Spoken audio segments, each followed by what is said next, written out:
Chapter 6. The iron chest had been pushed into the center of the room. At this moment we heard a step upon the stairs. "Be ready," said Dopin, "with your pistols, but neither use them nor show them until I give you the sign."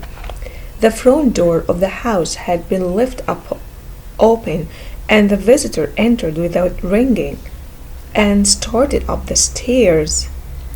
Now, however, he seemed to stop and wait. Soon we heard him going down again, as though he had suddenly changed his mind about coming to see us. Dopin was moving quickly to the door when we heard him coming up again. He didn't turn back a second time, but came in a decided manner and knocked at the door of our room. "Come in," said Dopin in a cheerful, friendly voice. A man entered. He was clearly a sailor, tall, strong, and well-built. He had a certain daredevil expression about the eyes. But all in all, he was a good-looking fellow. His face was burned by the sun and was more than half hidden by a heavy beard.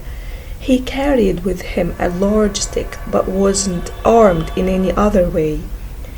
He bowed to us politely and said good evening in French. His manner of speaking showed his French to be that spoken in Paris. "Sit down, my friend," said Dopin. "I suppose you have called about the orangutan. Upon my word, you are a very fortunate fellow to be the owner of such an animal. No doubt he is very valuable. How old do you suppose him to be?" The fellow seemed suddenly to breathe a little easier, as though some great worry had been removed from him. "I have no way of telling," he answered, "but he can't be more than 4 or 5 years old. Have you got him here?" "Oh no, we have no means of keeping him here," said Dopin. "He's at a place in the Rue de Bourg, near here, where horses are kept. You can get him in the morning. Of course, you are prepared to prove that the animal belongs to you." "To be sure I am, sir. I shall be sorry to part with you," said Dopin. "I don't mean that you should go to all this trouble for nothing, sir," said the man. Couldn't expect it. I'm very ready to pay you something for finding the animal. That is to say, anything without reason." "Well," answered my friend, "that is all very fair, to be sure. Let me think. What should I ask? Oh, I will tell you. This is what I really want. You shall tell me everything you know about those murders in the Rue Morgue." Dopin said the last words in a very low voice and very quietly. Just as quietly, too, he walked toward the door, locked it, and put the key in his pocket. The sailor's face grew red, as though he were about to choke. He jumped to his feet and picked up his stick, but the next moment he fell back into his seat, shaking greatly and with the expression of death itself on his face. He spoke not a word. I felt sorry for him from the bottom of my heart. "My friend," said Dopin in a kind voice, "you are exciting yourself without reason. We don't mean to hurt you in any way. I swear this to you as a gentleman and a Frenchman. I perfectly well know that you are innocent of the murders in the Rue Morgue. It will not do, however, to say that you have no connection with them. From what I have said, you must know that I have had means of knowing a great deal about this matter, means of which you could never have even dreamed. Now the thing stands as follows. You have done nothing, certainly, which makes you a direct party to the murders. You stole nothing, even though you could have stolen the gold without any difficulty at all. You have therefore nothing to hide. You have no reason to be afraid. On the other hand, you should really tell all that you know about the case. An innocent man is now in prison. He is thought to have killed the 2 women, although you yourself can easily point out the murderer. The sailor seemed to feel somewhat better. At least the color had come back to his face, but he now had none of the daredevil manner he had shown when he first came into the room. "So help me God," he said after a few moments, "I will tell you all I know about this matter, but I don't expect you to believe one half of what I say. I would be a fool if I did. Still, I am innocent, and I will tell everything even if I die for it." What he stated was, in short, this: he had recently made a trip to the East Indies. A party of which he was a member landed at Borneo and took a short trip into the country. While there, he and a companion caught an orangutan.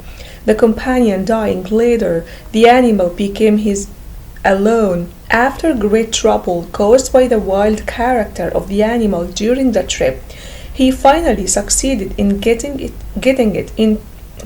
it to his home in Paris, here so as not to attract the attention of any of his neighbors. He kept it carefully locked up. The animal had hurt his foot while on board the ship, and the sailor was waiting for this foot to get better. Then he planned to sell the animal and get, no doubt, a large amount of money. Returning home from a sailor's party on the night, or rather the morning of the murders, he found the animal in his bedroom, into which it had broken loose from a smaller room alongside, where he had always kept it locked up. Razor in hand, it was sitting before a mirror and going through all the movements of shaving itself, just as it had no doubt seen its master do many times before. Frightened at the sight of so dangerous a thing as a razor in the hands of this wild animal, the man was so confused that for some minutes he didn't know what to do. He had been accustomed, however, to quiet the animal, even in its most angry periods, by beating it with a heavy stick. He now went to get the stick, but the orangutan, as soon as it saw the stick, jumped at once through the door of the bedroom and ran down the stairs. Then finding a window open on the first floor, it jumped out through this into the street. The Frenchman followed, naturally greatly worried now. The ape razor still in hand would stop now and then and make signs to the man to follow, but as soon as the man would come up close to him, the ape would run off again. This chase continued in this manner for some time. The streets were very quiet, and it was almost 3 o'clock in the morning. In passing down a small cross street in the back of the Rue Morgue, the ape's attention was attracted by a light shining from the open window of Madame L'Espanaille's bedroom in the 4th story of her home. Rushing to the building, it saw the lightning rod, climbed up very easily, took hold of the shutter, which was thrown back fully against the wall, and by this means swung itself directly upon the head of the bed. The whole thing hadn't taken the ape more than a minute from the time he started to climb the lightning rod until he was inside the room. The shutter was pushed open again by the orangutan as it entered the room. The sailor, meanwhile, was both pleased and confused. He now had strong hopes of catching the ape, as it couldn't easily escape from where it was except by means of the lightning rod. As it came down this rod, the sailor thought he would be able to catch hold of it. On the other hand, there was much cause for worry as to what might happen within the house. This thought finally caused the sailor to try to follow the animal. It's not easy to climb up a lightning rod, even for a sailor, but when he had arrived as high as the window, which lay far to his left, his course was stopped. The most that he could do was to reach over so as to be able to get a look into the room. What he saw there almost caused him to let go his hold on the lightning rod and fall. Now it was that those awful cries rose in the night which woke up from their sleep the neighbors in the section of the Row Morgue. Madame L'Espanaye and her daughter, dressed in their night clothes, had apparently been busy putting in order some papers in the iron chest already mentioned. This chest had been pushed out into the center of the room. It was open, and the things which had been in it now lay on the floor. The two women must have been sitting there with their backs towards the window, and from the time which passed between the entrance of the animal and the cries, it's probable that the ape wasn't at once again. They no doubt heard the noise of the shatter, but thought it was caused by the wind. As the sailor looked on, the giant ape had taken Madame L'Espanaye by the hair which hung loose over her shoulders, since she was getting ready to go to bed. He was moving the razor in front of her face as though preparing to shave her. The daughter had fallen to the floor in a faint and lay there without moving.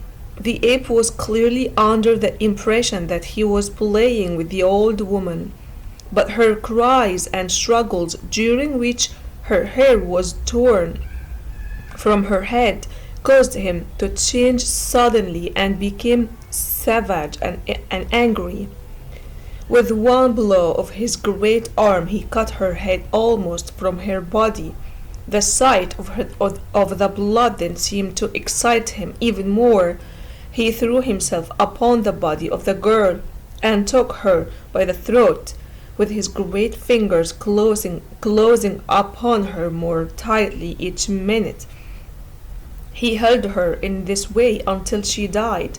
Now at this moment he happened to see the face of his master, white with fear, looking at him through the open window. The animal, who no doubt still bore in mind the heavy stick with which he was so often beaten, now became greatly frightened, because he seemed to understand that he had done something wrong. Trying to hide from his master all proof of his actions, he ran and jumped about the room in a state of great nervous excitement. He threw down and broke furniture as he moved. He pulled the bedclothes from the bed. In conclusion, the ape picked up the dead body of the daughter and pushed it up into the chimney, where it was later found. Then it threw the body of the old lady out of the window into the garden below. As the ape came close to the window with the mother's body, the sailor drew back in great fear, slipping down the lightning rod as fast as he could. He ran quickly to his home, frightened naturally by the sudden turn of things. His one idea was to escape from the place. He no longer thought of trying to catch the orangutan. The words heard by the party on the stairs were the Frenchman's cries as he tried to stop the savage animal from attacking the two women.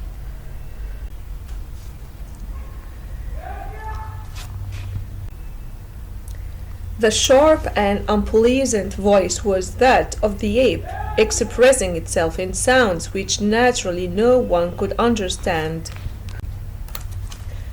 There is little more to tell. The orangutan must have escaped from the bedroom by means of the lightning rod just before the door of the room was broken. It must also have closed the window as it passed through. It was later caught by the owner himself, who sold it at a very good price.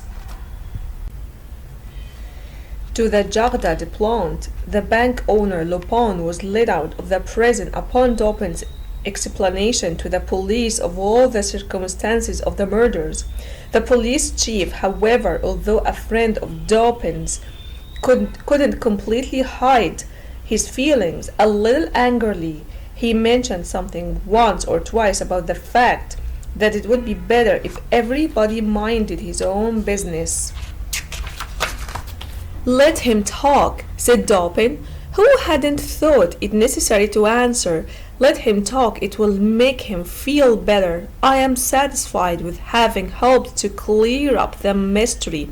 However, the fact that he couldn't find the answer to the murders is by no means the wonder he supposes it to be, for in truth our friend, the chief, is somewhat too clever to be deep.